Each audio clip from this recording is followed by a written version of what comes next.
কিন্তু কীর্তন গানের যে মর্যাদা, সত্যিকারের কীর্তন গানের যে মর্যাদা, সেটার মতো তুলনা অন্য কোনো গানে নেই।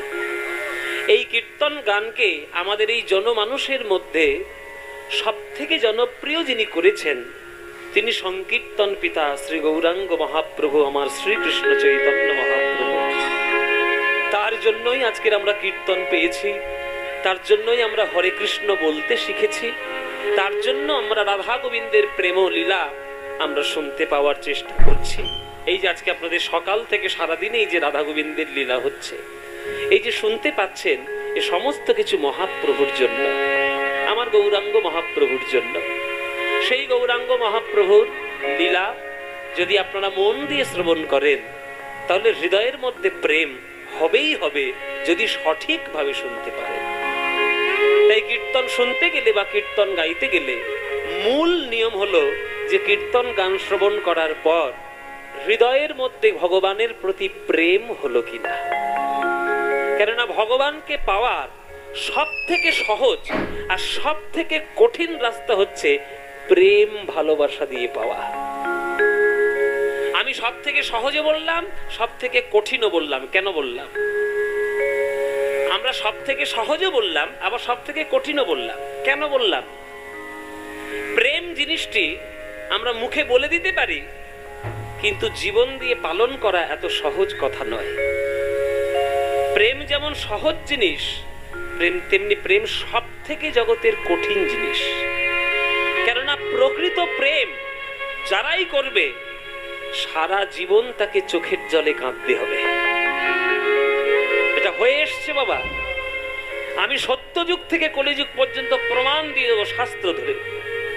সত্যযুগ থেকে কলিযুগ পর্যন্ত প্রমাণ দেব আমি। যারা যারা আজ পর্যন্ত ভগবানকে ভালোবেসেছেন, তারা সারা জীবন চোখের জলে কেঁদেছে। সত্যযুগে প্রহ্লাদ ভগবান বিষ্ণুকে ভালোবেসে হেসেছেন বেশি না কেঁদেছেন বেশি? বলুন মায়েরা, কেঁদেছেন বেশি। ধ্রুব ভগবানকে ডাকতে গিয়ে হেসেছেন বেশি না কেঁদেছেন বেশি? কেঁদেছেন বেশি। ত্রেতা যুগে রামচন্দ্রকে ভালোবেসে সীতা মা হেসেছেন বেশি না কেঁদেছেন বেশি? সারা জীবন তার কাঁদতে হয়েছে। দাপর যুগে আমার কৃষ্ণকে ভালোবেসে রাধা রানী হেসেছেন বেশি না কেঁদেছেন বেশি? কেঁদেছেন বেশি। কলিযুগে মীরাবাই মেয়েরে তো গিরিধারী গোপাল বলে হেসেছেন বেশি না কেঁদেছেন বেশি? কেঁদেছেন। গৌরাঙ্গ মহাপ্রভুকে ভালোবেসে বিষ্ণুপ্রিয়া মা হেসেছেন বেশি না কেঁদেছেন বেশি? সারা জীবন চোখের জলে কেঁদেছে। তাই সত্যযুগ থেকে কলিযুগ আমি প্রমাণ দিয়ে দিলাম যে যারা যারা ভগবানকে ভালোবেসেছে, তারা সারা জীবন চোখের জলে কেঁদেছে। এই কান্নার মানসিকতা আর কাঁদবো সারা জীবন, এই মানসিক প্রস্তুতি যদি আপনার মনের মধ্যে থাকে, তবেই আপনি গোবিন্দকে ভালোবাসার সাহস দেখাতে পারবেন। নইলে সাহস নাই যে গোবিন্দকে আপনি ভালোবাসবেন। তাই মায়েরা কাঁদতে হবে, কৃষ্ণের জন্য চোখের জলে কাঁদতে হবেই হবে। আর কৃষ্ণ দুটো জিনিস ভক্তের কাছ থেকে কোনোদিন সহ্য করতে পারে না। দুটো জিনিস কি কি? প্রথম হচ্ছে ভক্তের অহংকার, কখনো কৃষ্ণ সহ্য করে না। আর দ্বিতীয় হচ্ছে ভক্তের শুদ্ধ প্রেমের জল, নয়নের জল, সেটাও ভগবান কখনো সহ্য করতে পারেন না। এইটা যদি আপনারা করতে পারেন, মনের মধ্যে সঠিক প্রেম, তবেই আপনারা ভগবানকে পাবেন। এই যে আড়ম্বর করে এত বড় অনুষ্ঠান করছে, এই যে কীর্তনিয়াদের লাখ লাখ টাকা দিয়ে নিয়ে আসছে, এত সুন্দর প্যান্ডেল, এত সুন্দর মাইক, লাইট, সমস্ত কিছুর ব্যবস্থাপনা, ভক্তদের সেবার ব্যবস্থা, সবকিছু করছে এই কর্তৃপক্ষরা শুধু একটার জিনিসের আশায়, যে আপনারা যাতে কীর্তন শ্রবণ করে ভগবানের চরণে অফুরন্ত প্রেম লাভ করে। এইটা, সেইটাই যদি আপনারা মন দিয়ে করতে না পারেন, তাহলে শুধু আড়ম্বরটাই দেখানো হবে, ভেতরের সারবস্তুটা পাওয়া হবে না। তাই প্রেম ভালোবাসা ছাড়া ভগবানকে পাওয়ার রাস্তা নাই। তাই ভালোবাসুন, ভালোবাসুন যেখানে স্বার্থ থাকবে না। আমি কিছু চাই চাওয়ার কোনো পরিকল্পনা থাকবে না, শুধু দেওয়ার পরিকল্পনা থাকবে। হে গোবিন্দ, তুমি তো কত কিছু দিয়ে আমায় পাঠিয়েছো। জগতে অক্সিজেন দিয়েছো, জগতে আলো দিয়েছো, জগতে জল দিয়েছো, খাদ্যের ব্যবস্থা করে দিয়েছো, সুন্দর সুস্থ মানব দেহ দিয়েছো, সবকিছু তুমি দিলে, কিন্তু তোমাকে আমি কিচ্ছু দিতে পারলাম না। তাই আমার বুক ভরা ভালোবাসা যদি তুমি নিতে পারো, সেইটাই আমার দেওয়া হবে। তোমার কাছ থেকে নতুন করে চাওয়ার কিছু নেই। ওই জন্য যে চাইবে সে ভগবানের থেকে দূরে যাবে, আর যে শুধু দেওয়ার জন্য নিজেকে বিলিয়ে দেবে সেই ভগবানের অন্তরঙ্গ হবে, কাছে আসবে। ওই জন্য ভালোবাসা চাই। ওই জন্য রবীন্দ্রনাথ ঠাকুর বলেছেন না যে সখী ভাবনা কাহারে বলে, সখী যাতনা কাহারে বলে। শুনেছেন না গানটা? শুনেছেন তো বাবা? সখী ভাবনা কাহারে বলে, সখী যাতনা কাহারে বলে, শুনেছেন না? তাহলে বাদ থাক, তাহলে গিয়ে লাভ নেই। শুনেছেন যখন, শুনেছেন আবার গাইবো? এই হলো গান, যেটা হাজারবার শোনার পরেও মনে হয় নতুন, সেটাই গান। এই হচ্ছে রবীন্দ্রনাথ ঠাকুর। সখী ভাবনা কাহারে বলে, সখী যাতনা কাহারে বলে, সখী ভাবনা কাহারে বলে। বিদায় গৌর, হরিবল হরিবল।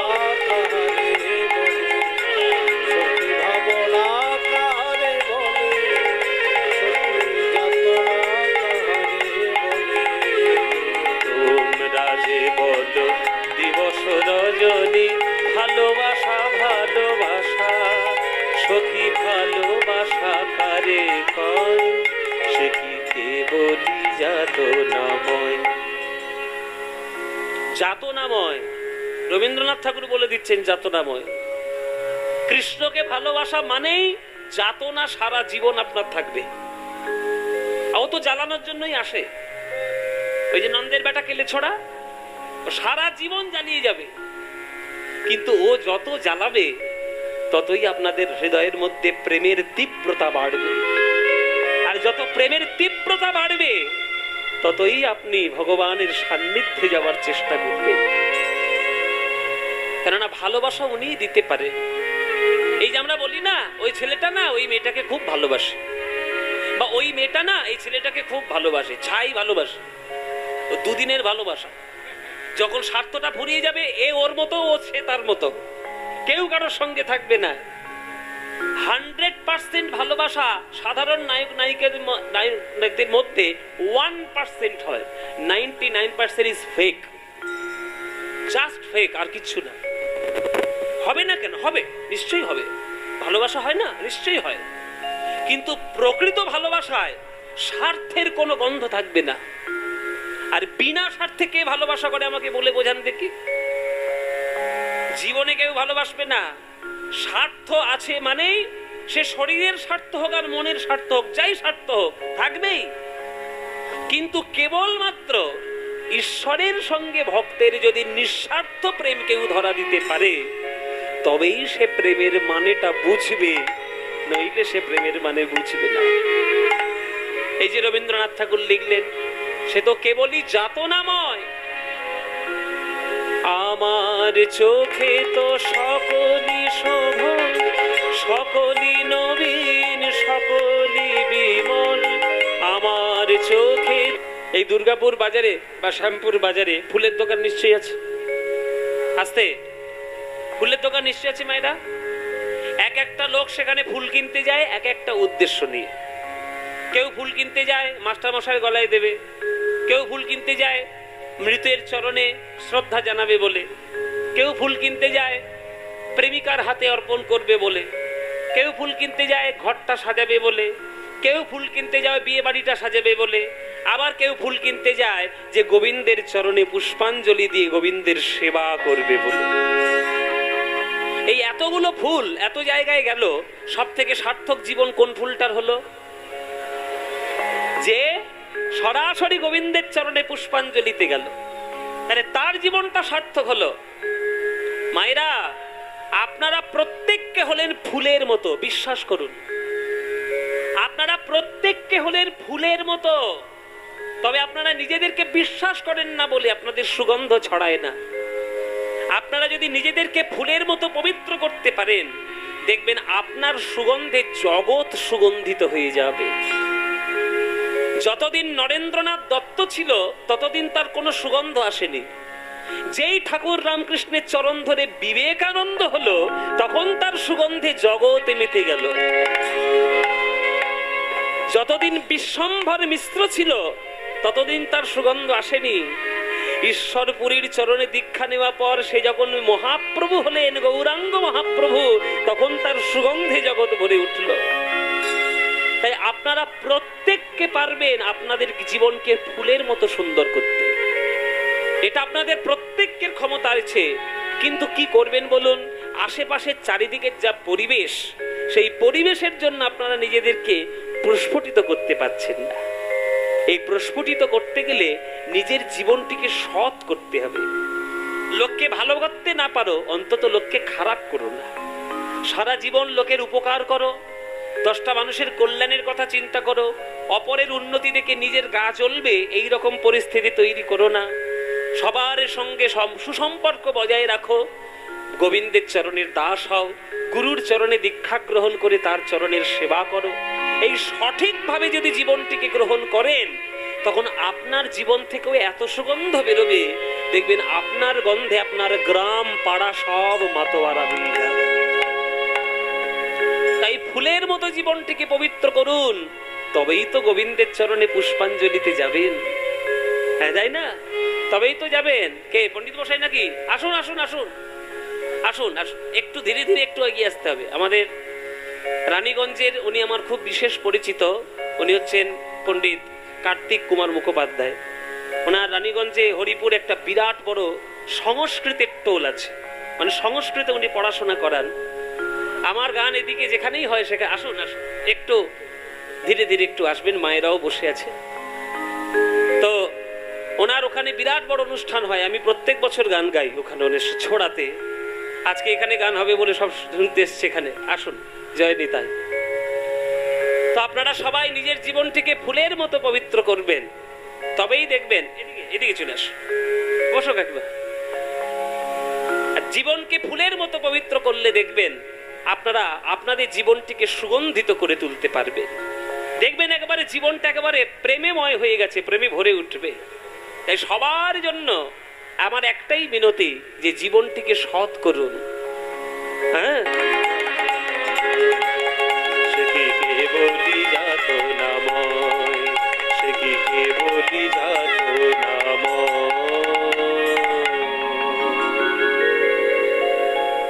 এই হচ্ছে রবীন্দ্রনাথ ঠাকুরের গান। তাই আজকের যে লীলা, আজকের যে বিষয় আমরা আস্বাদন করব, আমার এই কর্তৃপক্ষের যারা মানে উপদেষ্টা এবং যারা কর্তৃপক্ষের ভক্তবৃন্দ আছেন, তারা আমাকে অনুরোধ করেছেন যে আমরা ইউটিউবে শুনেছি, নানান জায়গায় শুনেছি, কিন্তু আমাদের শ্যামপুরে আপনি প্রথম এসেছেন, আপনার মুখ থেকে ওই লীলাটাই আমরা শুনতে চাইছি। এটা আপনাদের ভক্তদের এবং কমিটিদের ইচ্ছা, সেই লীলাটাই আমরা গাইব। শ্রীমদ্ ভাগবতের একটি অপূর্ব লীলা, ভক্তদের ইচ্ছা যে আজকে তার আস্বাদন করবে গিরি গোবর্ধন ধারণ লীলা। এই লীলাটি তারা আস্বাদন করতে চাইছে। কি বললাম মায়েরা? গিরি গোবর্ধন ধারণ লীলা। আপনারা এখানে যারা যারা গান শুনছেন, বৃন্দাবন কারা কারা গিয়েছেন হাত তুলুন। যারা যারা বৃন্দাবন গেছেন, বাকিরা হাত তুলবেন না। যারা যারা বৃন্দাবন গেছেন তারা হাত তুলবেন। অনেকেই গিয়েছে বৃন্দাবনে। তাহলে বৃন্দাবনে যখন গেছেন, তাহলে বৃন্দাবনে গিরি গোবর্ধন পাহাড় একটা আছে, জানেন তো? ওই গিরি গোবর্ধন পাহাড়কে গোবিন্দ একদিন কনিষ্ঠ আঙুলে তুলে নিয়েছিলেন। সেটা কেমন করে হয়েছিল, কেন হলো, গিরি গোবর্ধন কে, গিরি গোবর্ধন কোত্থেকে এলো, তার বৃত্তান্ত কি, তার তত্ত্ব কি, সব ব্যাপারটা আজকের আমরা পরিষ্কার ভাবে বিশ্লেষণ করে করে আজকের আমরা গাইব। আপনারা খুব মন দিয়ে শুনবেন। এসব লীলাগুলো শুনতে হয়, দেখবেন তবেই হৃদয়ের মধ্যে প্রেম বৃদ্ধি হবে। চলুন গিরি গোবর্ধন ধারণ লীলা আস্বাদন করি। তার গৌড় চন্দ্রিকাটা না জানলে তত্ত্বটা আমরা বৃন্দাবনে গিয়ে জানতে পারবো না। তাই ছোট্ট করে, বেশি বড় করবো না, ছোট্ট করে গৌড় চন্দ্রিকাটা গেয়ে দিই। বলছে দেখো দেখো অপরূপ গৌরাঙ্গ বিলাস, পুনগিরি ধারণ পূরব লীলাক্রম নবদ্বীপে করল প্রকাশ। মহাপ্রভু আজকের সিদ্ধান্ত দিলেন যে শোনো ভাই, যাই কিছু করো, ভক্তি ছাড়া ভগবানকে পাওয়ার রাস্তা নাই। শ্রীমদ্ ভাগবতে ভক্তির রাস্তা 9 ধরনের বলা আছে, যেটাকে নববিধা ভক্তি আমরা বলি। সেটা প্রহ্লাদ মহারাজের কাছ থেকে আমরা সবাই শুনেছি। প্রহ্লাদ মহারাজ তার বাবাকে বলেছিলেন যে বাবা, জগতের শ্রেষ্ঠ পড়াশোনা হচ্ছে নববিধা ভক্তি। শ্রবণং কীর্তনং বিষ্ণু শরণং পাদ সেবনম অর্চনং বন্দনং স্বক্ষং দাস্বং আত্মনিবেদনম। এই হচ্ছে 9টা ভক্তি। শ্রবণং, যেটা আপনারা করছেন, শুনছেন। কীর্তনং, মানে যেটা আমরা করছি, কীর্তন গাইছি। বিষ্ণু শরণং, যে সারাদিন ভগবানের কথা চিন্তা করছে। পাদ সেবনম, যে ভগবানের দিবারাত্র সেবা কার্যের মধ্যে নিয়োজিত রয়েছে। এটা হচ্ছে 4 নম্বর। অর্চনং, যিনি পুজো অর্চনা করছেন। বন্দনং, যিনি ভগবানের বন্দনা গান গাইছেন। স্বক্ষং, ভগবানের সঙ্গে বন্ধুত্ব স্থাপন যিনি করছেন। দাসবং, ভগবানের দাস বলে নিজেকে যে গর্ব করছেন।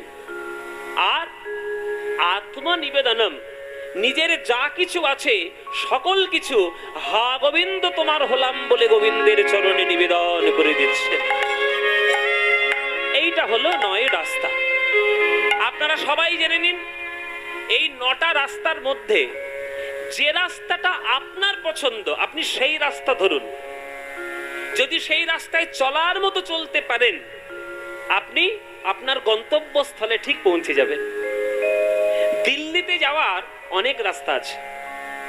আপনি দুর্গাপুরের উপর দিয়ে রাজধানীও ধরতে পারেন, বা অন্ডালে গিয়ে আপনি একটা প্লেন ধরতে পারেন, কলকাতা থেকে একটা ফ্লাইট ধরতে পারেন, নইলে মালদা ঘুরে আসাম ঘুরে ওইখান থেকেও রাজধানী যেতে পারেন।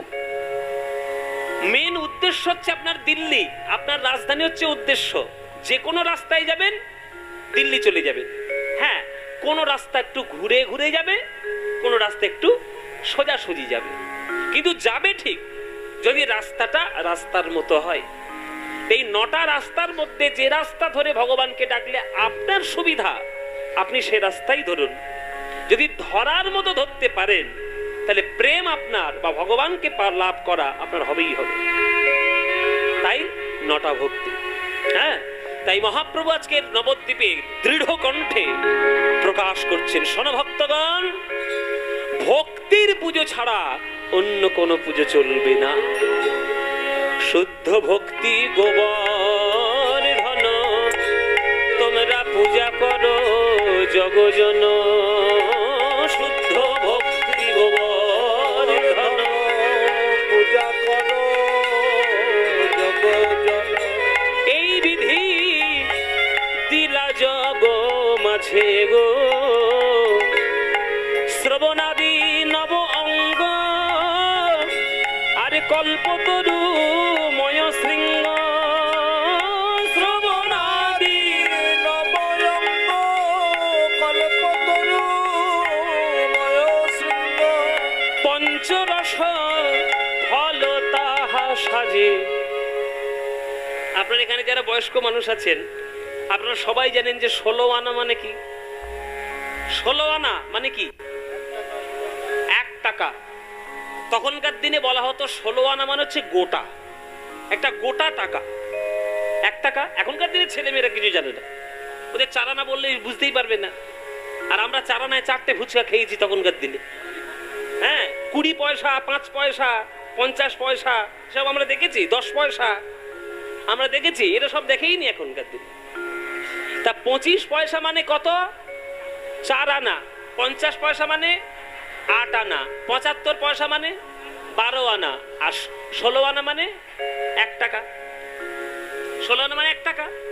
এবার মহাপ্রভু বলছেন যে তোমরা যদি সঠিকভাবে একটা ভক্তি করতে পারো, তাহলে একটা কীর্তন গানের মধ্যে তোমরা 16 আনা লাভ পেয়ে যাবে, পূর্ণ লাভ। পূর্ণ লাভ কি করে পাবে? দেখো প্রথম কথা হচ্ছে, হিসেব করে নাও, শ্রবণাদি নবয়ঙ্গ, 9খানা ভক্তির রাস্তা তুমি পেয়ে যাবে, তাহলে 9টা।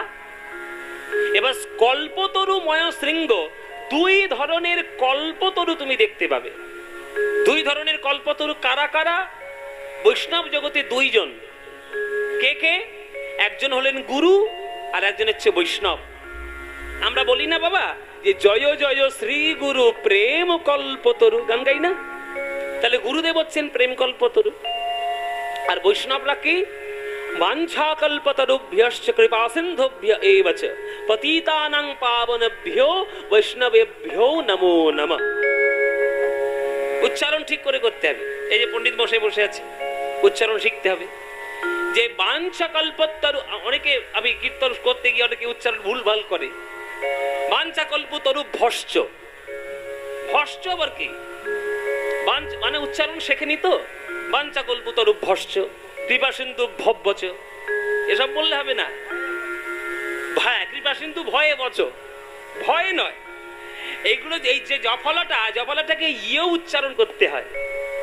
বাঞ্ছা কল্পতরুভ্যশ্চ কৃপা সিন্ধুভ্য এব চ পতিতানাং পাবনেভ্যো বৈষ্ণবেভ্যো নমো নমঃ।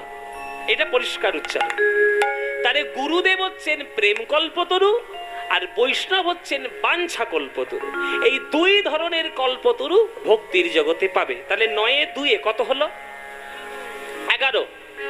আর 5টা মিষ্টি মিষ্টি ফল পাবে। 5টা মিষ্টি মিষ্টি ফল কি? আম, পেয়ারা, কলা, লিচু, তরমুজ। হ্যাঁ, ওই সব নয়। 5খানা বৈষ্ণবীয় ফল হচ্ছে, রূপ গোস্বামী লিখেছেন যে 5টা মুখ্য ভগবানের রস, প্রধান রস। সে রসটা কি? শান্ত, দাস্য, সখ্য, বাৎসল্য আর মধু। এই 5টা রস। তাহলে 11 5 কত হলো? কত হলো? হয়েছে 16 তো? হিসেবটা বুঝে নিয়েছেন তো? ব্যাস। তাহলে 9খানা ভক্তি, 2খানা কল্পতরু আর 5খানা মিষ্টি মিষ্টি ফল। তাহলে এতগুলো ফল, 16 আনা লাভ যদি কীর্তনের মধ্যে হয়ে যায়, তাহলে অন্য আর গান গাওয়ার দরকার আছে? অন্য আর রাস্তা নেওয়ার দরকার আছে? অন্য কারোর নাম করার দরকার আছে? তাহলে কীর্তনেই তো সব রয়েছে, 16 আনা গোটা পূর্ণ হয়ে যাবে। তাই ভগবান মহাপ্রভু বলছে, শোনো, সারা জীবন 16 আনা ফল লাভ করতে গেলে এই কীর্তনের মধ্যে ডুবে যাও, কৃষ্ণ নামের মধ্যে ডুবে যাও। ভজ শ্রী কৃষ্ণ, কহ শ্রী কৃষ্ণ, লহ শ্রী কৃষ্ণের নাম রে। ভজ শ্রী কৃষ্ণ, কহ শ্রী কৃষ্ণ, লহ শ্রী কৃষ্ণের নাম রে। যে জনা শ্রী কৃষ্ণ। আপনাদের গানটা ভাল লাগে? তা নইলে গাইব, নইলে বন্ধ করে দেবো গানটা। গাইবো কি গাইবো না? তাহলে সবাই ভালো লাগে? সত্যি বলছো মায়েরা? সত্যি বলছো? সিরিয়ালে দিব্যি, দিব্যি না দিলে তোমরা তো কথা শুনবে না। যখন টিভি নামক বস্তুটা বাঙালির ঘরে ঢোকেনি, তখন বাংলার মেয়েরা তুলসী তলায় প্রদীপ দিত আর লক্ষ্মীর পাঁচালি পড়তো, রামায়ণ পড়তো, মহাভারত পড়তো। হ্যাঁ, ওই যে আমাদের চাঁদ সদাগরের যে কাহিনীগুলো আছে ওইগুলো পড়তো। আর যেদিন থেকে এই টিভি নামক বস্তুটা ঢুকেছে, সেই দিন সন্ধ্যেবেলা থেকে জগদ্ধাত্রী শুরু হয়েছে, অনুরাগের ছোঁয়া শুরু হয়েছে, আর ফুলকো ফুলকি না কি সব হয়ে শুরু হয়েছে। সর্বনেশে জিনিস, চোখের মাথা খাচ্ছেন, মাথা সর্বনাশ করছেন, পরিবারের অকল্যাণ করছেন। বৌমার খাবারে বিষ মাখাবেন কি করে, আর ওই শাশুড়ির গলা টিপে মারবেন কি করে, আর নায়ককে ধরে ধরে 5-10টা বিয়ে দেবেন কি করে, এই ছাড়া আর কি আছে?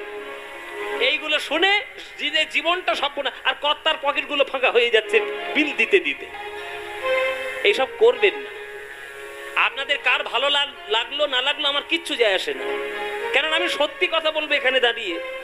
আমি সৎ কথা বলবো, যার ভালো লাগবে লাগবে, না লাগবে লাগবে না।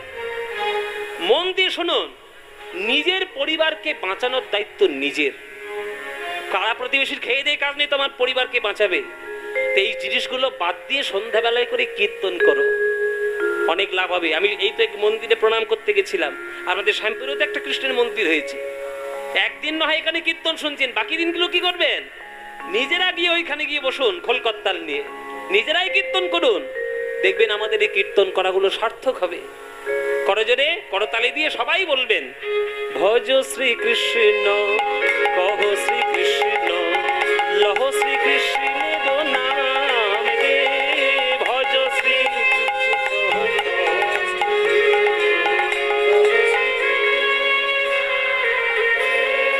যে জনা শ্রীকৃষ্ণ ভজে সে হয় আমার প্রাণ রে। যে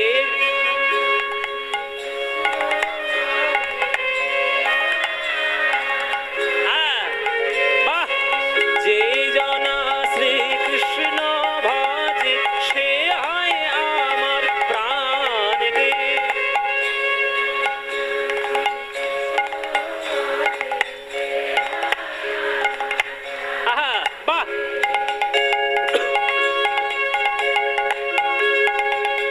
প্রভাতে কালে হা শ্রীকৃষ্ণ যে বলে একবার রে, প্রভাত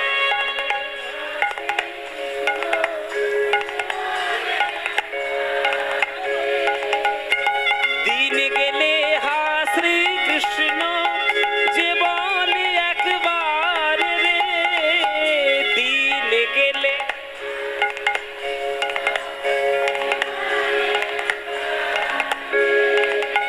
সেই জন আমার হয়, আমি হই তার রে।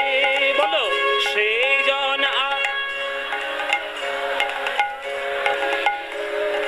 হ্যাঁ, এবার হাত তুলে সবাই বলো, ভজ শ্রীকৃষ্ণ।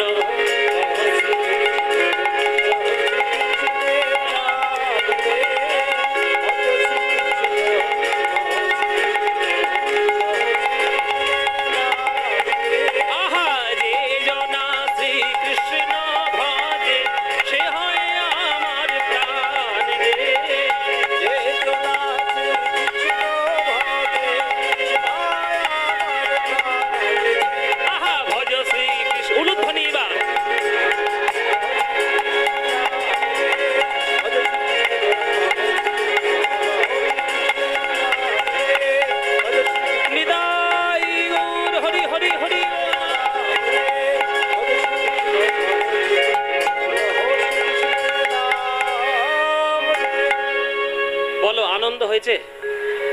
হয়নি? এই আনন্দর কোথাও পাবে? এই আনন্দ পেতে গেলে প্রত্যেক বছর শ্যামপুরে কীর্তন শুনতে আসতে হবে। আসবেন তো? প্রতি বছর আসবেন? সবাই আসবেন? ব্যাস, আপনারা এলেই আনন্দ হবে, আপনারা এলেই আনন্দ হবে। হ্যাঁ বাবা, কে? আমি? সেরে যে ফের বায়না করবে। আমার সময় হলে, আমার সুযোগ হলে আমি নিশ্চয়ই আসবো, কেন আসবো না? দেখুন আমার এখন এত ব্যস্ততা, চারিদিকে প্রচন্ড। আমি আগে তো এইদিকে প্রচুর গান করতাম, কিন্তু এখন খুব বেশি আসা হয় না, কেননা যেতে পারছো না, এই দিদিও আসতে পারছে না। এই জন্য বলেছি ফার্স্ট এসে বলবে, আচ্ছা একটু দিদিকে একটু পাস করে দিন, আমার মায়ের মতো, আমার বহুদিনের পরিচিত। হ্যাঁ, এসে এখানেই বসো, একটু আস্তে আস্তে এসো। এই যে আপনারা কীর্তন শুনছেন, আপনাদের আনন্দ হলো? আনন্দ হলো তো? আপনাদের আনন্দ হলো, একজনের গা পিত্তি জ্বলে গেল, একজনের গা পিত্তি জ্বলে গেছে। চোখের সামনে জন্মাতে দেখলাম সেই আজকের হরি হরি করছে, আর তার সঙ্গে আমাদের হরি হরি করতে হবে, তারও মজা দেখাচ্ছি, ব্যবস্থা করে। হরিনাম চলবে না, হরিনাম চলবে না। এইটা কার কথা বলছি বাবা? কে রেগে গেলেন? যে যুগে আমরা বাস করছি সেই যুগটা, এই যুগটার নাম কি? কলিযুগের বড় রাগ হলো যে আমার চোখের সামনে জন্মগ্রহণ করে নিমাই সবাইকে ভক্ত করে নিয়ে চলে যাবে, এত বড় সাহস! নিমাইকে আমি দেখে নেব, চারিদিকে আমি নরকে যাওয়ার রাস্তা করে রেখে দিয়েছি, আর তুমি নরকে যাওয়ার রাস্তা না ধরে তুমি হরি হরি বলবে? আমার নাম কলি মহারাজ, আমি দেখে নিয়ে ছাড়বো। কলিযুগে বাস করবে, ফেসবুক করবে না। কলিযুগে বাস করবে, হোয়াটসঅ্যাপ করবে না। কলিযুগে বাস করবে, আরে সিরিয়াল দেখবে না। কলিযুগে বাস করবে, সিনেমা দেখবে না। সব হচ্ছে নরকে যাওয়ার রাস্তা আমি তৈরি করে রেখেছি। কলিযুগে বাস করবে হরি হরি, খালি হরি হরি। কেন? ওই ভালো গানটা বের করেছি, কাঁচা বাদাম আর ভাজা বাদাম, শোনা যায় না? হরি হরি, হরে কৃষ্ণ হরে কৃষ্ণ। ওই নিমাইকে আমি দেখে ভাবে ছাড়বো বলে দিলাম। আমার কাছে ভয়ঙ্কর ভয়ঙ্কর অস্ত্র আছে, এই অস্ত্র দিয়ে নিমাইয়ের সঙ্গে আমি যুদ্ধ করব। নিমাই যদি হরি নামে এই জগৎ ভাষাতে আসে, তাহলে নিমাইকে আমি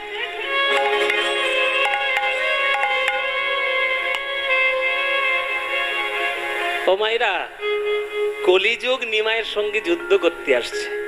হ্যাঁ, কি কি অস্ত্র নিয়ে? ওরে বাবা, সাংঘাতিক অস্ত্র, ভয়ানক ভয়ানক অস্ত্র। কি অস্ত্র? কাম মেঘ বরিশনে, ক্রোধ বজ্র নিক্ষেপণে। কাম মেঘ বরিশনে, ক্রোধ বজ্র নিক্ষেপণে। লোকের হইল বড় ডরে গো, লোভ মোহ শিলাঘাতে, মাদ সরে যাবি ঝঞ্ঝাবাতে। লোভ মোহ শিলাঘাতে, মাদ সরে যাবি ঝঞ্ঝাবাতে। ধৈর্য ধর্ম উড়ে নিরন্তর। অস্ত্রগুলোর নাম বলে দি, সাংঘাতিক অস্ত্র বাবা।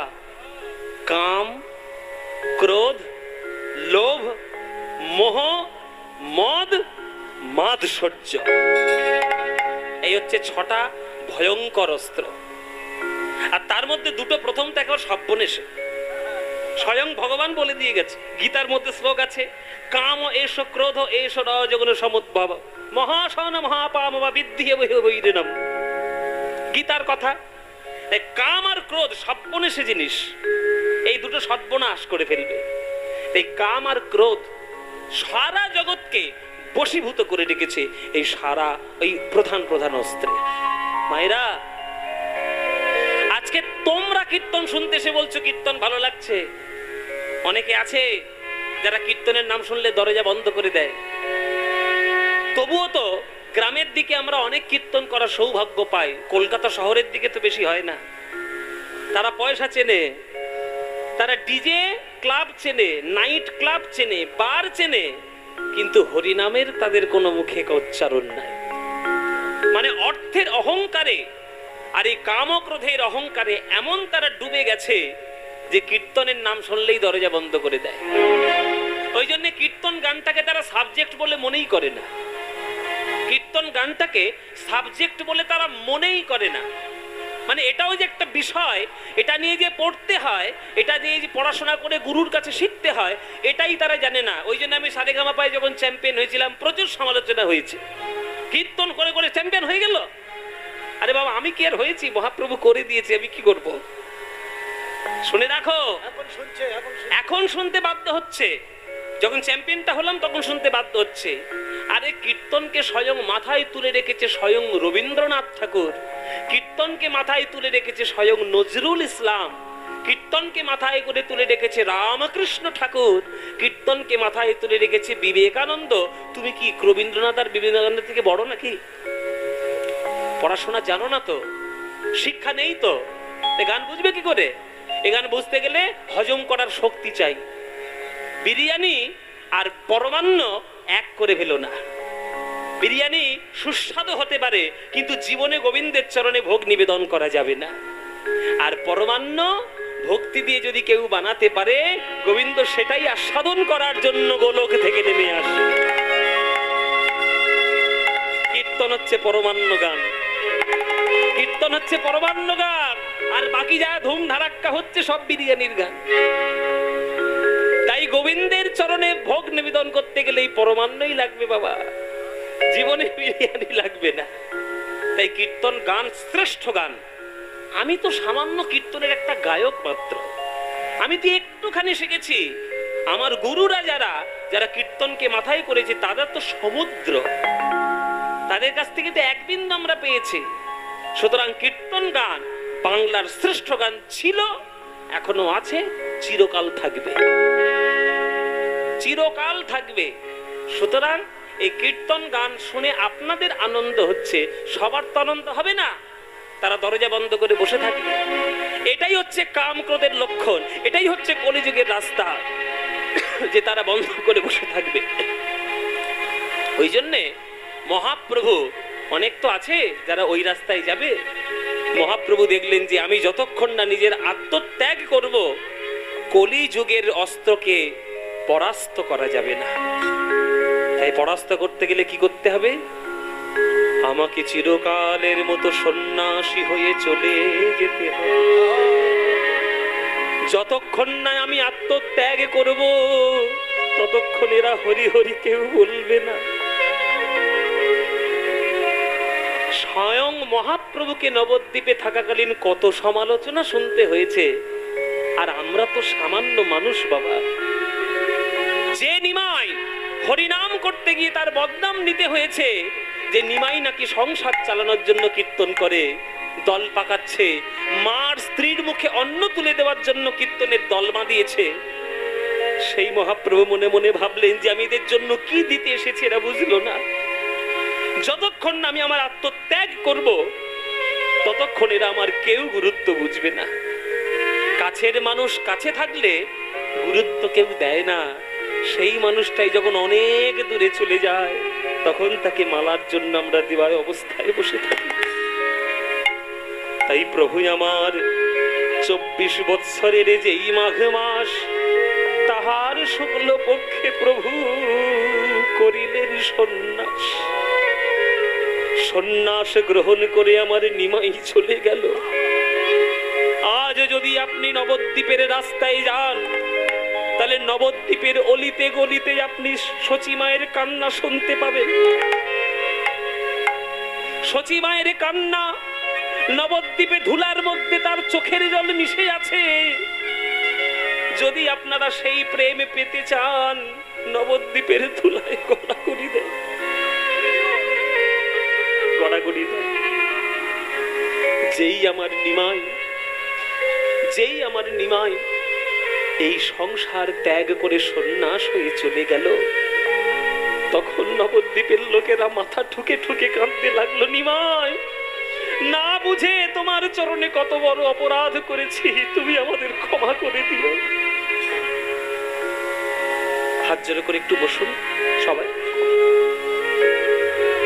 সবাই একটু হাত জোড়ো করে বসবেন বাবা।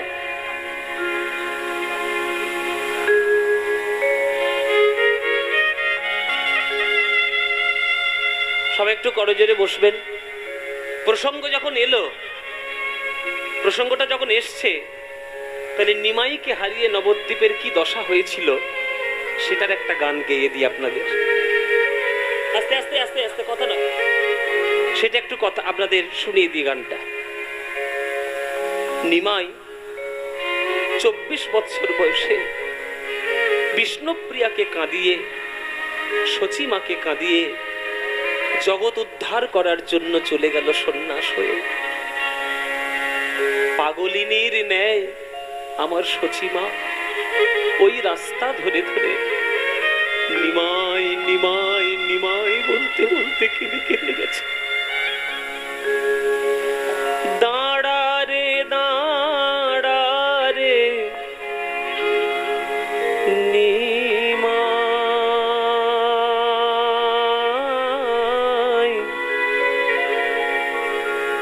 তোর চাঁদ মুখ একবারে দেখি রে,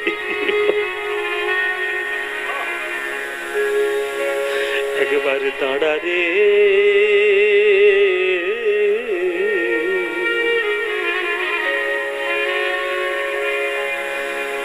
দাঁড়া রে দাঁড়া রে নিমাই, তোর চাঁদ মুখ একবারে দেখি রে নিমাই। একবারে দাঁড়া রে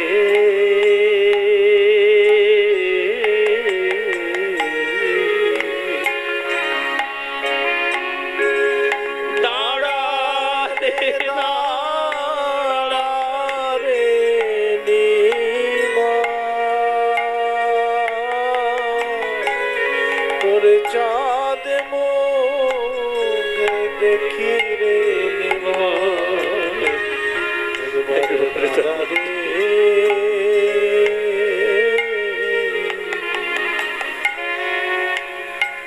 রাম যখন বনে গেল নিমাই সঙ্গে নিল সীতা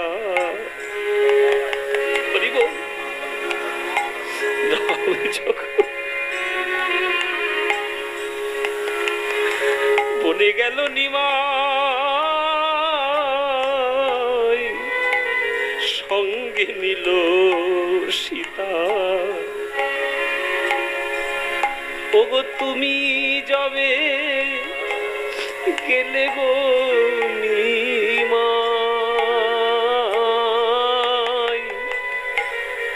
নিলে না বিষ্ণু প্রিয়া বধূ মাতা নিমাই একবারে দাঁড়া রে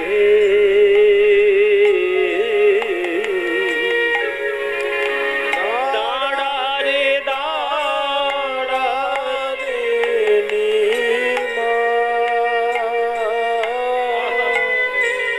তোরে চাঁদ মুখ দেখি রে একবারে দাঁড়া রে। খুব পণ্ডিত হয়েছিস না, খুব বড় পণ্ডিত হয়েছিস নিমাই। এই মাকে কাঁদিয়ে তোর কিসের ধর্ম? তোর এই মা সারা জীবন শুধু হারিয়ে এসেছে, পাইনি কিছুই। তোর 8টা দিদি আমার কোলে মাথা পেতে পেতে মরে গেছে পর পর, সেই দুঃখ বুকের মধ্যে আছে। তোর বড় দাদা বিশ্বরূপ এই হতভাগিনীকে ছেড়ে চলে গেছে, সেই দুঃখ মনে আছে। তোর বাবা তাড়াতাড়ি জগৎ ছেড়ে চলে গেল, সে দুঃখ মুখে নিয়ে রইলাম। নিমাই রে, মনের দুঃখ ভোলার জন্য তোকে তাড়াতাড়ি বিয়ে দিলাম লক্ষ্মী প্রিয়া বলে মেয়ের সঙ্গে। তুই যখন পূর্ববঙ্গ ভ্রমণ করতে গেলি তখন সেই বৌমামার চোখের সামনে সাপে কেটে মরল। শাশুড়ি হয়ে বৌমার মরণ চোখের সামনে দেখেছি, আর তুই আমাকে শেষ পর্যন্ত ছেড়ে চলে গেলি। এই মাকে কাঁদিয়ে তোর কিসের ধর্ম? কে সুখী হয়েছে মাকে কাঁদিয়ে? লোকে বলে যত বলো কি পণ্ডিত তুমি বড়, আমাকে কি বুঝাইতে পারো গো? কেন আপন জননী ছাড়ো রে নিমা, একবারে দাঁড়া রে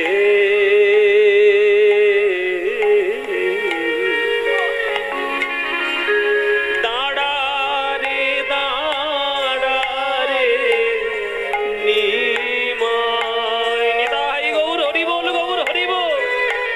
তোর চাঁদ মুখ দেখি রে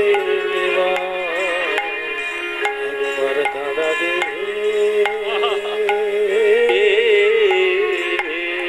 দাঁড়া রে দাঁড়া রে নিমাই,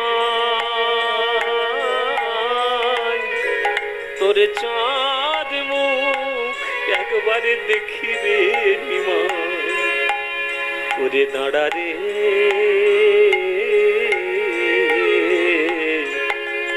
দাঁড়া।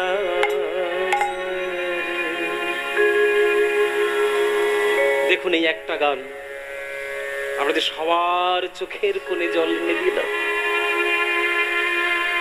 এই নয়নের জল নবদ্বীপের ধুলার মধ্যে মাখানো আছে। এই যে নিমাই আমাদেরকে ছেড়ে চলে গেল, জগৎকে উদ্ধার করার জন্য আমার নিমাই সবকিছু ত্যাগ করলো। এখনো যদি তোমরা নিমাইয়ের নাম নিয়ে যদি হরি হরি বলে কাঁদতে না পারো, তোমাদের জীবনে বৃথা হয়ে যাবে। এখনো পর্যন্ত হরি নামের মহিমা পাবে না যদি নিমাইয়ের নাম নিয়ে কাঁদতে না পারো। তাই কলিযুগের প্রভাবে আর কেউ রইল না, সবাই এসে প্রভুর চরণ ধরল। কলিযুগে দেখল যে এত বড় আত্মত্যাগ করেছে নিমাই, আর তো রোখা যাবে না, সবাই তো ভক্ত হয়ে যাবে। তাই কলিযুগে এসে আজ মহাপ্রভুর চরণ ধরল। প্রভু, আমার নাম কলি, তুমি যদি সবাইকে ভক্ত করে নিয়ে চলে যাও, তাহলে রাজত্বটা করব কাকে নিয়ে? রাজত্বটা করব কাকে নিয়ে? শ্রীমদ ভাগবত বলে দিয়েছে আমার আয়ু হলো 4,32,000 বছর। কত বললাম বাবা? হ্যাঁ, 4,32,000 বছর। তার মধ্যে সবে 5,000 বছর গেছে, এখনো 4,27,000 বছর বাকি আছে। এখনই যা কাণ্ড কারখানা চারিদিকে শুরু হয়েছে, আপনারা তো বুঝতে পারছেন। নতুন করে তো কিছু বলার নেই। তাহলে চিন্তা করুন, এখন যদি এটা হয়, তাহলে 4,27,000 বছর পরে কি হবে? এখনো যদি তোমাদের হরি চেতনা জাগ্রত না হয়, তাহলে কি করে হবে? বাঙালি হিসেবে জন্ম নিলে বাঙালির সংস্কৃতি চিনবে না, তুমি অন্যের সংস্কৃতি নিয়ে মাথায় করে তুলে রাখবে, তাহলে বাঙালি হিসেবে জন্ম নেওয়া বৃথা। বাঙালির ঘরের ঠাকুর গৌর হরি, সেই গৌর হরিকে বুক ভরা ভালোবাসা দিতে হবে।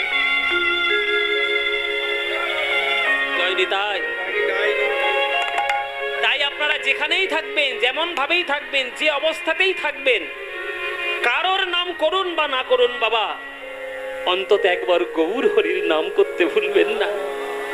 ভজ গৌরাঙ্গ কহ গৌরাঙ্গ লহ গৌরাঙ্গের নাম রে। ভজ গৌরাঙ্গ কহ গৌরাঙ্গ লহ গৌরাঙ্গের নাম রে। ভজ গৌরাঙ্গ কহ গৌরাঙ্গ লহ গৌরাঙ্গের নাম রে। যে জনা গৌরাঙ্গ ভজে সে হয় আমার প্রাণ রে। যে জনা গৌরাঙ্গ ভজে সে হয় আমার প্রাণ রে।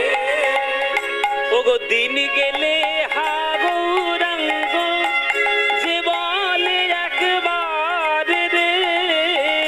দিন গেলে হা গৌরাঙ্গ যে বলে একবার রে। সেই জন আমার হয়, আমি হই তার রে। সেই জন আমার হয়, আমি হই তার রে।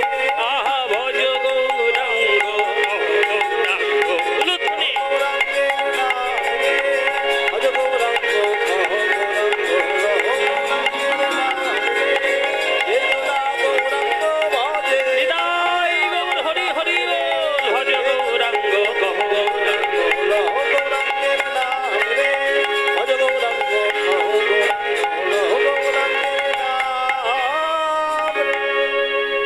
তাই কলিযুগে সে প্রভুর চরণ ধরে প্রতিজ্ঞা করলেন, প্রভু যে বা তব গুণ গায়, মোর তারে নাহি দায়, এই সত্য করিল নিশ্চয়।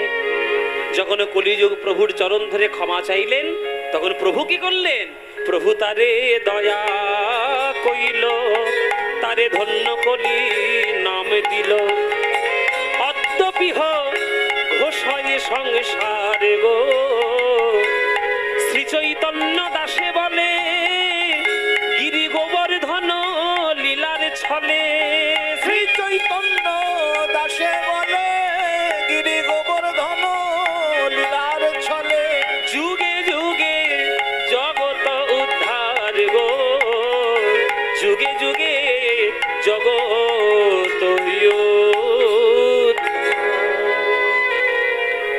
চৈতন্য লীলা শ্রী চৈতন্য দাসে বলে, গিরি গোবর্ধন লীলার ছলে যুগে যুগে জগত উদ্ধার গো, যুগে যুগে জগত উদ্ধার।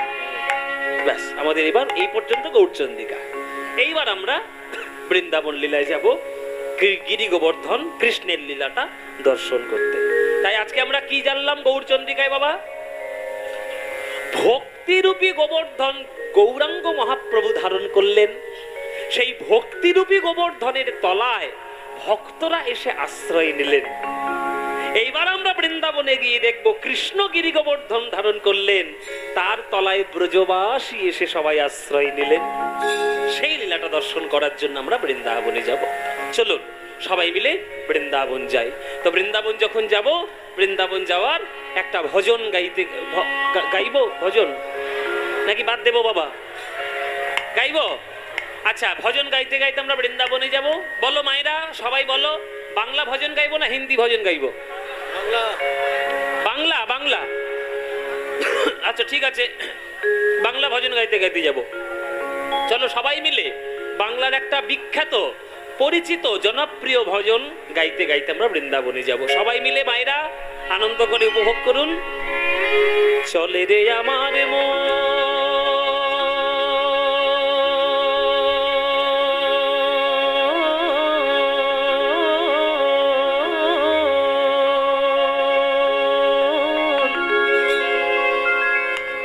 মধুর বৃন্দাবন,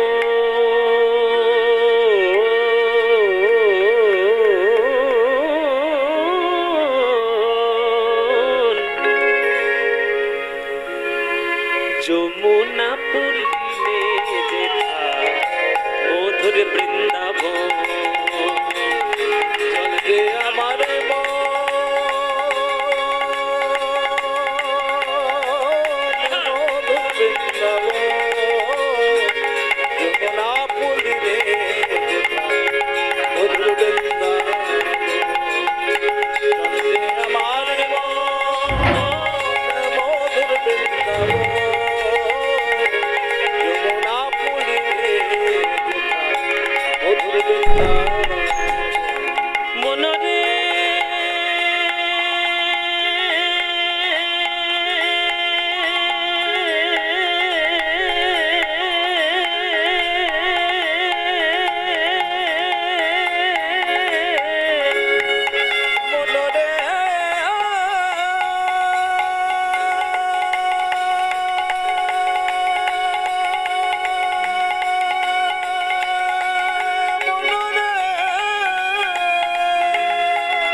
সেথায় যাবি। আরে আস্তে, যারা যারা বৃন্দাবন গেছেন তাদের সবার প্রতি আমার একটা অনুরোধ, এইবার থেকে যখন কোনো তীর্থধামে যাবেন, এইবার থেকে যখন কোনো তীর্থধামে যাবেন, বৃন্দাবন হোক, কাশী হোক, যাই হোক, সবাইকে বলছি অভক্তদের সঙ্গে নিয়ে কোনোদিন তীর্থে যাবেন না। কি বললাম? অভক্তদের সঙ্গে নিয়ে তীর্থে যাবেন না। কেন না? অভক্তদের নিয়ে যদি সঙ্গে তীর্থে যান, তারা তীর্থের মহিমা কিছু বুঝবে না, তারা তীর্থের গুরুত্ব বুঝবে না, তারা শুধু আপনার সঙ্গে যাবে, আপনার টাকা পয়সাটা নষ্ট করবে, আর হোটেল আর বাথরুম খুঁজে খুঁজে বেড়াবে। পরিষ্কার কথা বাবা, আমি তো বলেছি পরিষ্কার কথা বলবো, হোটেল খুঁজবে আর বাথরুম খুঁজবে। কিন্তু তীর্থধামে যাওয়া হোটেল খোঁজার বাথরুম খোঁজা, বিশ্রামের জন্য যতটুকু দরকার ততটুকু নিয়ে নাও। তীর্থের মূল উদ্দেশ্য হলো ওটা সাধকদের সাধন ক্ষেত্র। ওই সাধন ক্ষেত্রে গিয়ে তুমি রিল্যাক্সে থাকবে, এই মনোভাব নিয়ে চলবে না। ওই বৃন্দাবনে বলো আর কাশী বলো আর পুরী বলো গয়া বলো, ওইখানে যাওয়া মানে ঈশ্বরের সান্নিধ্য লাভ করা, ভগবানের চরণ প্রান্তে বসাই হচ্ছে আসল কাজ। অভক্তদের সঙ্গে নিয়ে যাবেন না। অভক্তদের সঙ্গে নিয়ে বেড়ানোর জায়গায় বেড়াতে যান, দীঘায় চলে যান, হ্যাঁ, দার্জিলিং চলে যান, গ্যাংটক চলে যান, গোয়া চলে যান, সিমলা চলে যান, হনুলুলু চলে যান। হ্যাঁ, উচ্চারণ ঠিক কর, হনুলুলু। ও মায়েরা, হনুলুলু জাপান, জাপান। বেড়ানোর জায়গায় বেড়াতে যান, কিন্তু তীর্থধামে দয়া করে বেড়াতে যাবেন না। বৃন্দাবনের ধুলা কেমন? ওই যে ভক্তরা বলে তো ধুলা নয়, ধুলি নয়, গোপী পদ রেণু, এই ধুলা গায়ে মাখে নন্দের বেটা কানু। তাহলে যে ধুলাটা মাখার জন্য স্বয়ং ভগবান গোলক থেকে নেমেছেন, আপনি সেই ধুলাটা মাখবেন না, প্রেম নেবেন না, তাহলে বৃন্দাবনে গিয়ে কোনো লাভ আছে? আহা, সেথায় যাবি পানি সামাঙ্গা দে সাদে নেনে সাদা নেনে সাদা দাদা নেনে ধানি নেনে ধানি ধানি ধানি পাদত্তা গামাপা গামাপা গামাপা সেথায় যাবি কুড়াবি, সেথা যাবি কুড়াবি, গামাপানি দা দা দা দা গামাপানি ধা দা দা দানি দানি দানি পাদা মাপানি দা পাসা নি দা দানি পাদা মাপা গামাপা গামাপা গামাপা সেথায় যাবি কুড়াবি, রাধা কৃষ্ণের দেখতে পাবি, দেখবি কদম তলায় দাঁড়াই আছে, কদম তলায় দাঁড়ায়ে আছে, কদম তলায় দাঁড়াই আছে আমার রাধা মদন মোহন, কদম তলায় দাঁড়ায়ে আছে, আমার রাধা মদন মোহন, যমুনা পুলি মধুর বৃন্দাবন। ধ্বনি হরি হরি বল। বন্দে আমার মন মধুর বৃন্দাবন, যমুনা পুলিনে যেথা মধুর বৃন্দাবন, ওরে মনরে আমার মন মধুর বৃন্দাবন, যমুনা মনরে আমার মন বৃন্দাবন, বৃন্দাবন বৃন্দাবন বৃন্দাবন বৃন্দাবন বৃন্দাবন নিতাই গৌর হরি হরি হরি বৃন্দাবন, বৃন্দাবন, বৃন্দাবন, বৃন্দাবন।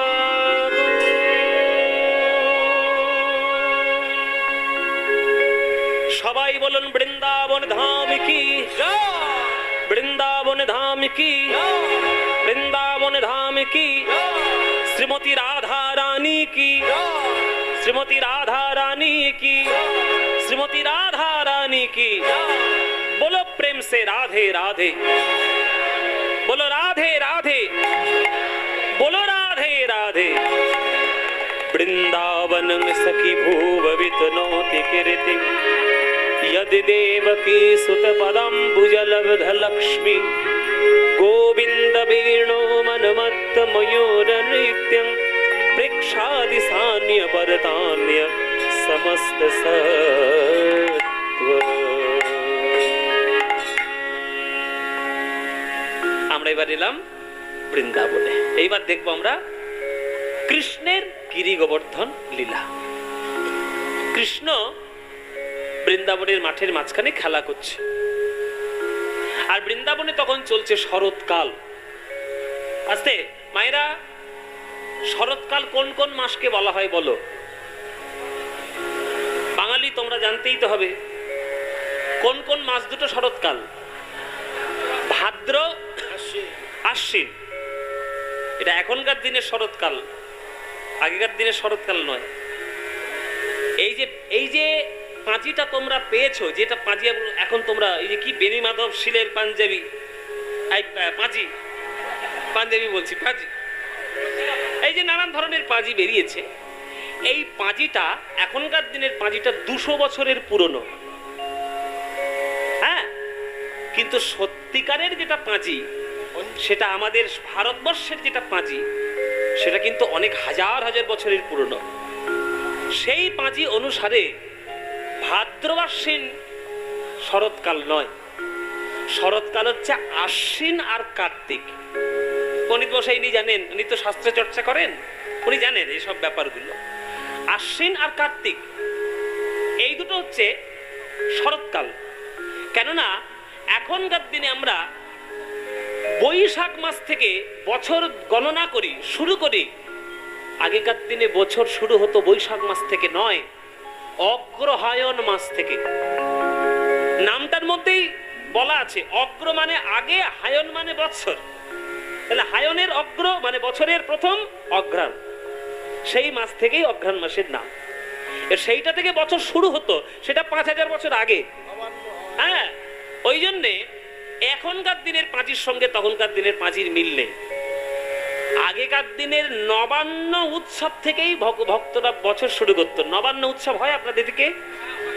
অনেক জায়গায় হয়, বর্ধমানে হয়, বীরভূম হয়, মুর্শিদাবাদে তো প্রচুর হয়। নবান্ন মানে যে চাষটা করা হয়েছে সেই চালটা প্রথম ভগবানের চরণে ভোগ নিবেদন করে তবে সেটা সবাই গ্রহণ করে, সেটাই অঘ্রাণ মাসেই হয়। ওই জন্যে আগেকার দিনের পাঁচি অনুসারে আশ্বিন আসতে, এই যে যার টোটো ধরার দরকার টোটো ধরো, যার ট্রেকার ধরার ট্রেন ধরার ধরো, কিন্তু গন্ডগোল করে যাবে না বাবা, চুপ করে বসে বসে যাও, আস্তে শোনো, শুনে নাও, হিসেব করে নাও, দরকার হলে লিখে নেবে। আশ্বিন কার্তিক শরৎ, অঘ্রাণ পৌষ হেমন্ত, মাঘ ফাল্গুন শীত, চৈত্র বৈশাখ বসন্ত। আমার কথা যদি বিশ্বাস না হয়, দেখবেন এই বৈশাখ মাস 15 তারিখ পেরিয়ে যাবে, দেখবেন গাছে গাছে কোকিল ডাকবে। ডাকে না কোকিল বৈশাখ মাসে? তাদের শিখিয়েছে কে? কেউ শেখায়নি, প্রকৃতি তাদের শিখিয়েছে। আপনাদের অনুযায়ী সে চলবে না, সে প্রকৃতির পাঁজি নিয়ে চলবে। এই চৈত্র বৈশাখ বসন্ত, জ্যৈষ্ঠ আষাঢ় গ্রীষ্ম আগেকার দিনে। ওই জন্য দেখবেন সব থেকে গরমের তীব্রতা অনুভব হয় জ্যৈষ্ঠ আর আষাঢ় মাসে। ওর মতো গরম বৈশাখ মাসেও লাগে না। সব থেকে প্যাচ প্যাচে গরম, সব থেকে জঘন্য গরম ওই দুটো মাস, জ্যৈষ্ঠ আষাঢ়। জ্যৈষ্ঠ আষাঢ় গরম মানে গ্রীষ্ম। আগেকার দিনে শ্রাবণ ভাদ্র বর্ষা। ওই জন্য দেখবেন শ্রাবণ মাসে যত না বৃষ্টি হয়, সব থেকে বেশি বৃষ্টি হয় ভাদ্র মাসে। আমরা ওই যে বাঙালিরা বলি যে পচা ভাদ্র, পচা ভাদ্র। হ্যাঁ, তাই বর্ষাকালটা ভাদ্র মাস। হ্যাঁ, এইবার এই আশ্বিন আর কার্তিক আবার চলে এলো শরৎ। এই জন্যে আগেকার দিনের নিয়ম অনুসারে শরৎকালের সব থেকে বড় পুজো ছিল ইন্দ্র পুজো। এখনকার দিনের বাঙালিরা শরৎকালে সব থেকে বড় পুজো শিখেছে কি? দুর্গা পুজো।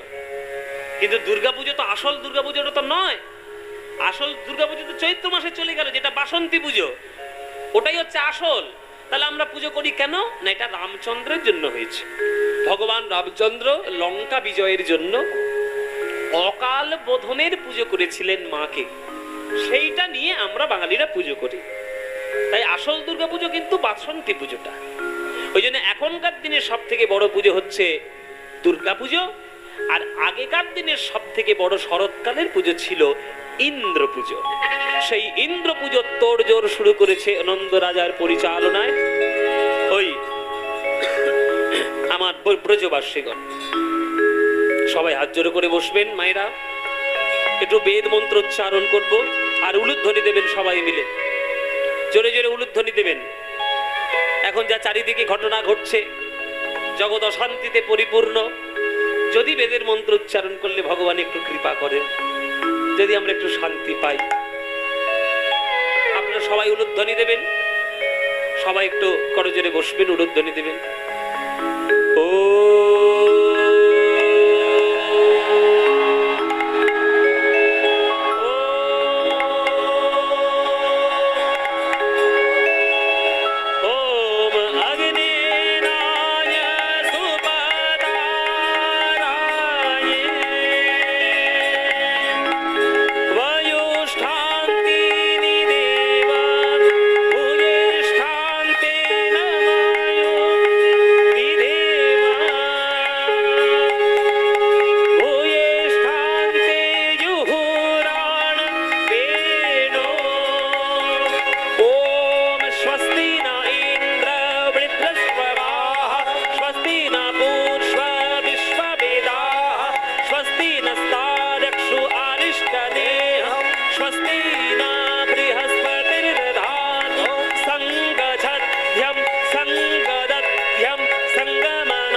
নন্দ রাজা পরিচালনা করছেন ইন্দ্র পূজার তোড়জোড়। কৃষ্ণ এদিকে খেলা করছে, নন্দ রাজার ছেলে খেলা করছে আজকে ওই মাঠের মাঝখানে। বল,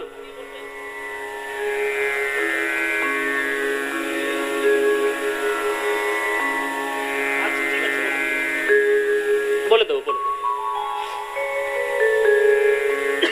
খেলা করছে আজকের কৃষ্ণ মাঠের মাঝখানে। শ্রীদাম সুদাম দাম বসুদাম সুবল মহাবল সুবাহু মহাবাহু স্তক কৃষ্ণ অর্জুন লবঙ্গ বধুমঙ্গল হলায়ুধ বরুতব গন্ধর্ব কিঙ্কিনী অংশমান ভদ্রসেন বসন্ত বিলাসী উজ্জ্বল কপিল কলপিঙ্গ পুণ্ডরিক। কি বললাম কিছু বুঝতে পেরেছেন? না বাবা, যাক, আপনারা কিছু বুঝতে পারলেন যেগুলো বললাম? বুঝতে পারেননি? বাবা আস্তে আস্তে বললাম, তুমি রাজধানী এক্সপ্রেসের মতো চলে গেলে। আমি যে নামগুলো বললাম এগুলো হচ্ছে কৃষ্ণের 24টা বন্ধুদের নাম। কৃষ্ণের 24টা বন্ধুদের নাম আপনারা গুনে নিন, গুনুন। শ্রীদাম, সুদাম, দাম, বসুদাম, সুবল, মহাবল, সুবাহু, মহাবাহু, স্তক কৃষ্ণ, অর্জুন, লবঙ্গ, মধু, মঙ্গল। কজন হলো? 12টা। এই 12 জন হচ্ছে কৃষ্ণের প্রধান সখা, আর 12 জন ছিল কৃষ্ণের উপসখা। এই উপসখার নামগুলো আবার গুনুন। হলায়ুধ, বরুথপ, গন্ধর্ব, কিঙ্কিনী, অংশুমান, ভদ্রসেন, বসন্ত, বিলাসী, উজ্জ্বল, কপিল, কলবিঙ্ক, পুণ্ডরিক। কজন হলো? হ্যাঁ, এই 12 কত হলো? 24। এই 24 জন সখার সঙ্গে কৃষ্ণ আজকের খেলা করছে বৃন্দাবনের মাঠে। কি খেলা করছে? ধুলোয় গড়াগড়ি দিচ্ছে, এঠো আম খাচ্ছে, কাঁধে করে তুলে নিয়ে ছুটে ছুটে বেড়াচ্ছে, যেন কৃষ্ণ একটা সাধারণ মানুষের মতো সখাদের সঙ্গে খেলে বেড়াচ্ছে। আসলে কি জানেন? কৃষ্ণ হচ্ছে মাধুর্যময় বৃন্দাবনের। তা সেই বৃন্দাবনের মাধুর্যময় কৃষ্ণ দেখি সবার সঙ্গে হবে? আপনারা শুনে রাখুন, বৃন্দাবনে কৃষ্ণের 3 ধরনের লীলা। একটা বৃন্দাবন লীলা, একটা মথুরার লীলা, একটা দ্বারকার লীলা। এই 3 ধরনের লীলার মধ্যে কেবলমাত্র বৃন্দাবন লীলাটা কৃষ্ণের মাধুর্যময়, আর বাকি 2 ধরনের লীলা হচ্ছে ঐশ্বর্যময়। ঐশ্বর্যের মাধুর্য। ও মায়েরা, কৃষ্ণ যখন মাটি খেয়েছিল যশোদার অঙ্গনে, বলল মুখ খোল। ননি খেতে পারিনি, তুই মাটি খেয়েছিস, মুখ খোল, মুখ খোল। এই যে মুখটা খুললো, তখন কৃষ্ণের মুখের মধ্যে কি দেখলো? বিশ্ব ব্রহ্মাণ্ড। অন্য কোন সাধারণ ছেলের মুখের মধ্যে পাবে বিশ্ব ব্রহ্মাণ্ড? কৃষ্ণের মুখের মধ্যে বিশ্ব ব্রহ্মাণ্ড আছে, কিন্তু সেটা লুকিয়ে রেখেছে। কেন না? এটা বৃন্দাবন, এটা ঐশ্বর্য প্রকাশ করার জায়গা নয়, এটা মাধুর্য প্রকাশ করার জায়গা। তাই কৃষ্ণ ওই কাঁধে করে নিয়ে সখাদের সঙ্গে খেলা করে, ধুলোয় গড়াগড়ি দেয়, এঠো আম খায়, এই এত কিছু লীলা সে করে বেড়ায়।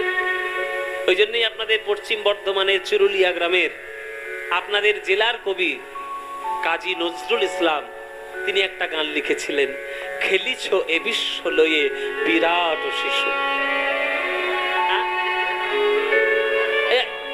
আবার এটা গাইব?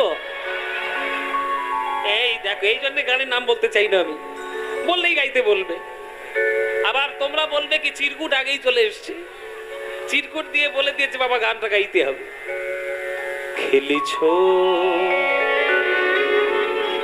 আস্তে মায়েরা, এসব গান শোনা মানে খুব আনন্দ করে নয়, আনন্দ তো হবেই, কিন্তু এই গানের যে দর্শনার তত্ত্বগুলো আছে সেইগুলো মূল বোঝার জায়গা। নজরুল ইসলাম এই গানটা লেখার আগে সে জীবনে ভেবেছিল আমি মুসলমান, আমি কেন এই গান লিখবো? জীবনে ভেবেছে? আমরা এই গানটা গাইতে এসে আমরা কখনো ভাবতে পারছি যে মুসলমানের গান কেন গাইবো? শোনরে মানুষ ভাই, সবার উপরে মানুষ সত্য, তাহার উপরে নাই। আগে মানুষ হও, তারপরে হিন্দু হবে, মুসলিম হবে, খ্রিস্টান হবে, বৌদ্ধ হবে, জৈন হবে। আগে মানুষ তো হও। মানুষের উদাহরণ হচ্ছে নজরুল ইসলাম। সেই গানটা কত সুন্দরভাবে লিখেছে। খেলেছ এ বিশ্বলয়ে বিরাট শিশু, আন মনে খেলেছ এ বিশ্বলয়ে বিরাট শিশু, আন মনে খেলেছ। প্রলয় সৃষ্টি তব পুতুল খেলা, প্রলয় সৃষ্টি তব পুতুল খেলা, নিরজনে প্রভু নিরজনে খেলেছ বিশ্বলয়ে শিশু,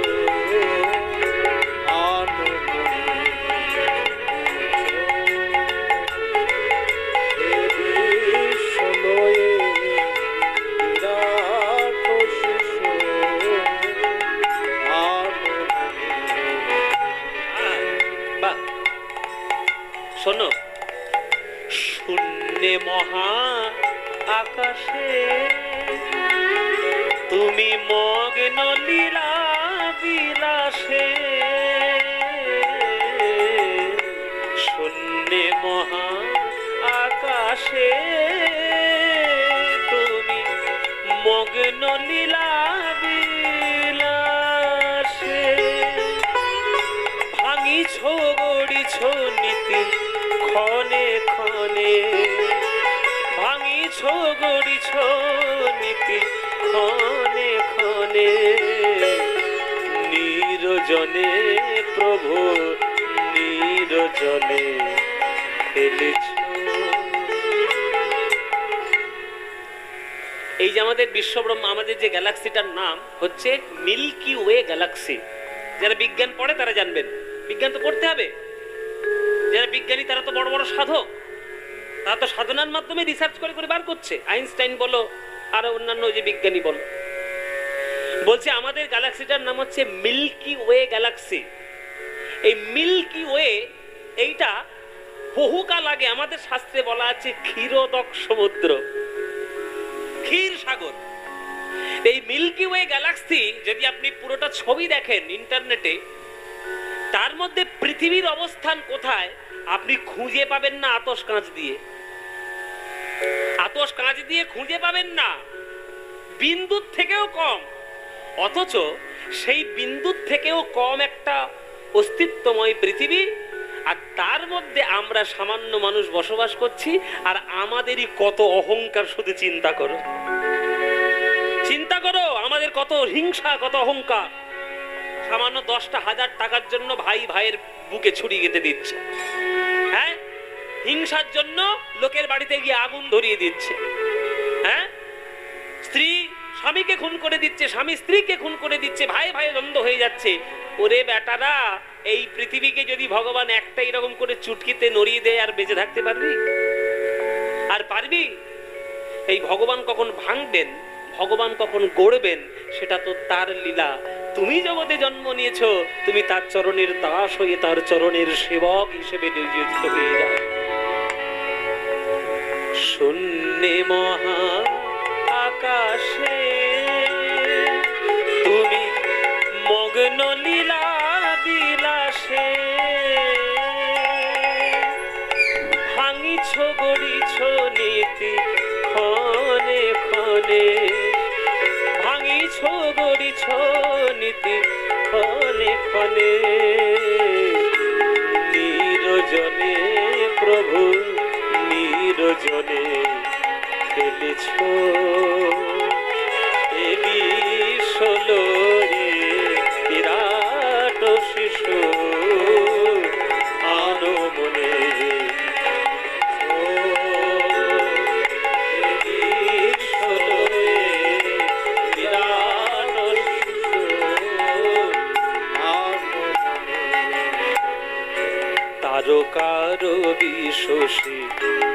খেলো না তব হে উদাসী পড়িয়া আছে রাঙা পায়ের কাছে রাশি রাশি সারে গামা মা গামা মা গামা মা গামা মা গামা পাদা পাদা মা পা গামা পা মা গামা রে রে সা ভৈরবী সাগা মা ধা ধা ধা ধা ধা মা ধা ধা মা ধা ধা মা ধা নি সা ধা মা ধা নি রে রে রে রে রে রে রে রে রে রে রে রে ধা মা রে রে রে সা সা রে গা মা মা গা মা মা গা মা মা গা মা মা পা মা পা মা গা মা পা মা পা মা গা মা রে রে রে দা মা ধা নি সা গা রে গা সা রে নি সা ধা নি পা ধা মা পা গা মা রে সা গা মা রে সা গা মা রে সা তারকা রবি শশী খেলো না তব হে উদাসী পড়িয়া আছে রাঙা পায়ের কাছে রাশি রাশি নিত্য তুমি হে উদার সুখে দুঃখে অবিকার নিত্য তুমি হে উদার সুখে দুঃখে অবিকার হাসিছ খেলিছ তুমি আপন সনে হাসিছ খেলিছ তুমি আপন সনে নিরজনে প্রভু নিরজনে খেলিছ দেবী ষোলোয়ে বিরাট শিশু আনমনে খেলিছ নিতাই গৌর হরি হরি দেবী ষোলোয়ে বিরাট শিশু আনমনে